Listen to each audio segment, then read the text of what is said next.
Walk with the King, hallelujah.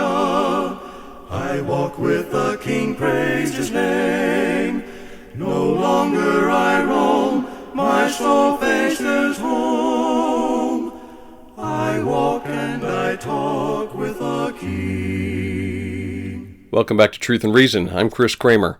Thank you for joining me on these studies through the epistles of Paul, and tonight we're going to continue in our studies from Philippians chapter 1, beginning in verse 19 in just a moment. Last time in our studies, we got up to about verse 18, where we talked about the purpose of preaching Jesus Christ.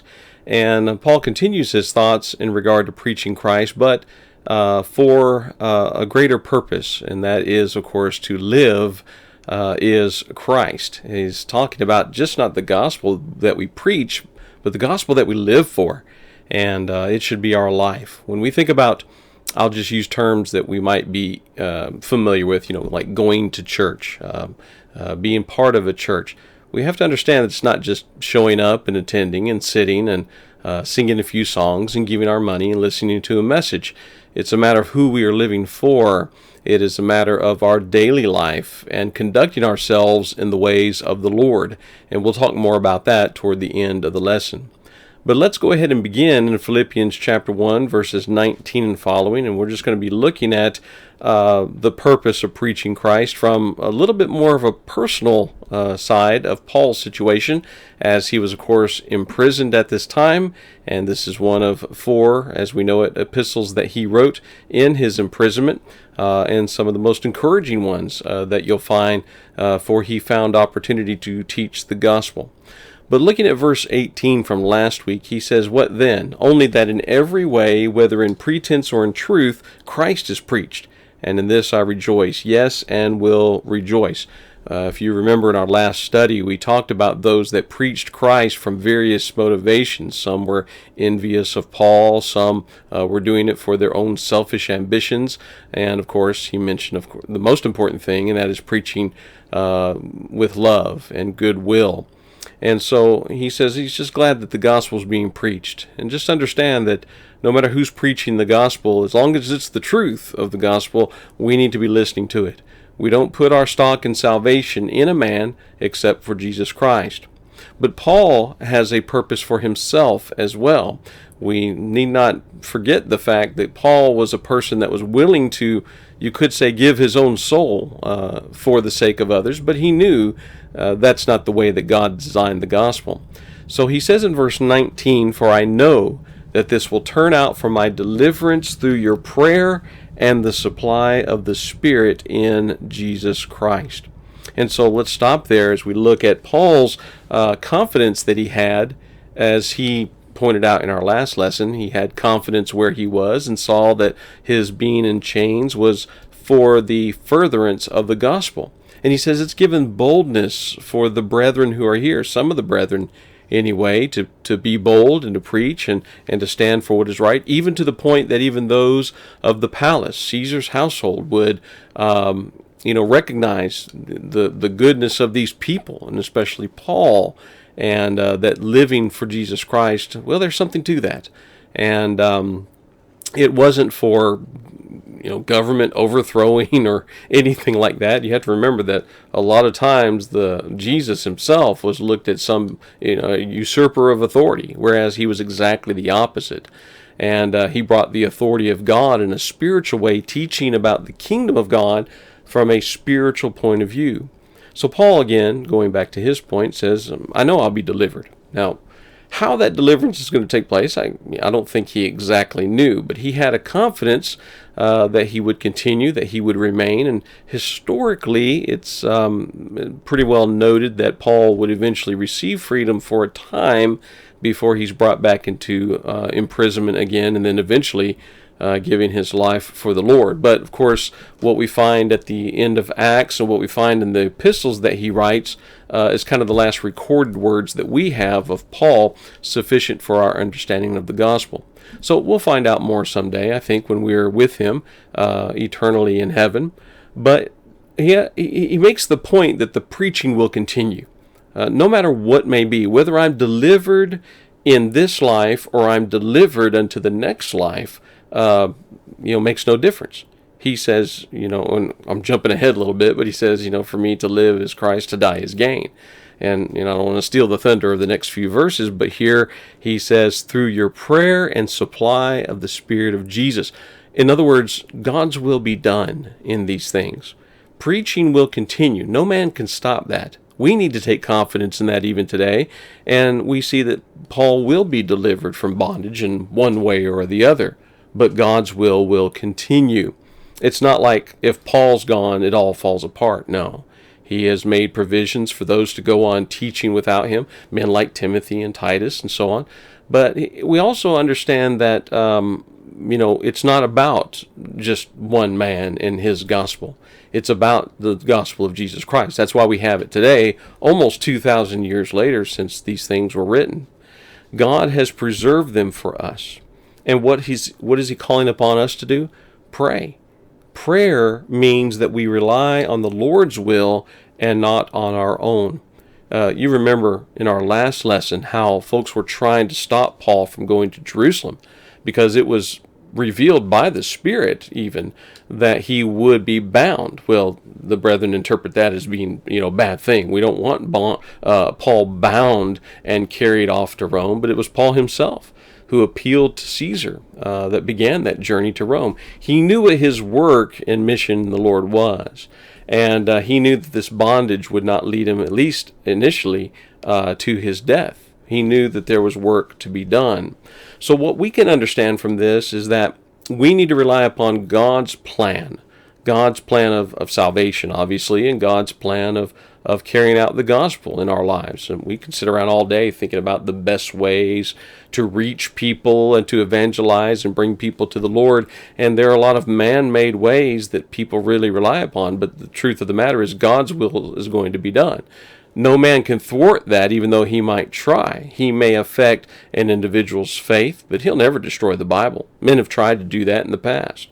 But God provides all that we need, as Peter says in his letters, for life and godliness. If you look at, I think it's 2 Peter chapter 1, and he says, all things that pertain to life and godliness have been provided for us by God. We have all the tools that we need, if you will, when we look at the Bible, God's people, and their commission, like Christ said before he left this earth to the disciples, is to go into all the world and teach the gospel to every creature. And so it's not just something that we keep to ourselves. I mean, that's one reason why we offer videos like this, but we invite you to worship with us and let's study God's Word together. Let's become Christians so that we can be, one, self-sufficient in our own faith, but two, we're here to help each other. You don't have to do it alone. You might be responsible for your own relationship with God, but you don't have to do it alone. That's what the church is for. And we'll be talking more about that as these lessons go on. But what we also find in verses 20 and following is that there's no shame in persecution. Here's a thing that I think a lot of times when people are persecuted or talked down for what they believe and what they stand in, is that sometimes they take a bit of a shame, a bit of embarrassment toward it. We deal with this heavily in our society today. Sometimes we're made to feel like we're wrong. We're made to feel like here's the thing I've heard, you're on the wrong side of history. You're not keeping up with the times. You're not keeping up with society. Oh, you're not loving people because you're preaching hate. And that's oftentimes the false accusations that are thrown Christians' ways. But they mock God, they mock us, and turn right around and tell us that we are unloving. Well, that's just not true. Look at verse 20 with me. He says, according to my earnest expectation and hope that in nothing I shall be ashamed, but with all boldness as always, so now also Christ will be magnified in my body, whether by life or by death. For to me to live is Christ, and to die is gain. When we think about Paul's deliverance through prayer and the supply of the Spirit of Jesus Christ, he's saying, kind of in a way, I don't know what's going to happen to me, but whether or not I live or die, Christ is going to be magnified in me. He's going to be magnified in the work that I do. For whether I live or whether I die, it will be for the cause of Jesus Christ. And for me to live, it's Christ. It's still going to be about Christ. For me to die, it's still Christ, but it's gain for him because he receives an eternal reward. That's what we're all eventually searching for. And it's great that we all want to get to heaven. I think that should be one of our main motivations, that we have a desire to want to be with God for all eternity. But we have a work to do while we're here. I've heard a lot of people talk about just wanting to leave this life. I wish this life would be over or something like that. And I know that we struggle. I know that things are difficult. But when we have Christ going for us in this life, life will be better. It's not heaven. We're not making heaven on earth. That's not what the goal is here. But we have an anticipation, I think is the word I'm looking for, an expectation of something wonderful that's ahead. And we need to keep reaching for that goal. And while you struggle in life, wondering why I don't get ahead, Jesus said, remember, lay your treasure in heaven. So he says, my earnest expectation and hope that in nothing I shall be ashamed. In other words, he wants to proclaim Jesus Christ. Christ is not going to be a source of embarrassment for him. The society around him may mock him. They may make fun of him. But he's not going to let that stop him from teaching and preaching Jesus Christ. So he says, even if I die, Christ is going to be magnified in what happens to me. That's the kind of representative that I want to be of Jesus Christ. So sometimes we're made to feel like we're wrong, but we must be bold. Remember, as we talked about last time, some of the brethren, even in the palace, were bold to preach the gospel. And no matter what happens, Christ will always be magnified. In the end, as the Bible says, every knee shall bow. And that's great, but we also want to make that the goal for people today. Bow your knee to him today. If you want to live with God and Jesus Christ someday in heaven, you need to be living for them now while we're here in this life. So no matter what happens, Christ will be magnified. Now, being magnified, here's how a lot of people, I think, look at it. They look at the good that happens in their life and they say, oh, see, God is with me. A lot of times people are, I think, led astray by some of the blessings that they might have in life. And don't get me wrong, I appreciate people that give God thanks. But let's not look at God blessing us in this physical life as always being a sign of our faithfulness to him. I can attest personally, God has blessed me in times when I was unworthy and undeserving. We should never look at our lives and say, oh, we must have done something right because God is taking care of us. God is preparing us for a future with him in heaven. God is preparing us for the life to come. So it's not about my personal blessings, and only when things are good that I can, glorify God or magnify Jesus Christ. Again, we should always give thanks to God, but let's not look at ourselves and start patting ourselves on the back thinking, well, I must be good because God sure blesses me. Well, what happens when God doesn't bless you, or at least you perceive that he doesn't bless you? Maybe there are some things going on in life that are difficult to deal with. Now, on one hand, there is sin which causes problems in life. I'm not going to say God's blessing you in those times. But bad things happen to good people sometimes as well. And so what I'm getting at here is that we can't look at the bad things that happen in our lives and either one, blame God, or look at or ask the question, why isn't God with me? In other words, never look at it that way. You can magnify Christ even in your worst of times. You can magnify Christ when you're down, like we say, down on your luck, as a figure of speech there. But Christ isn't magnified just because you're enjoying life as it is.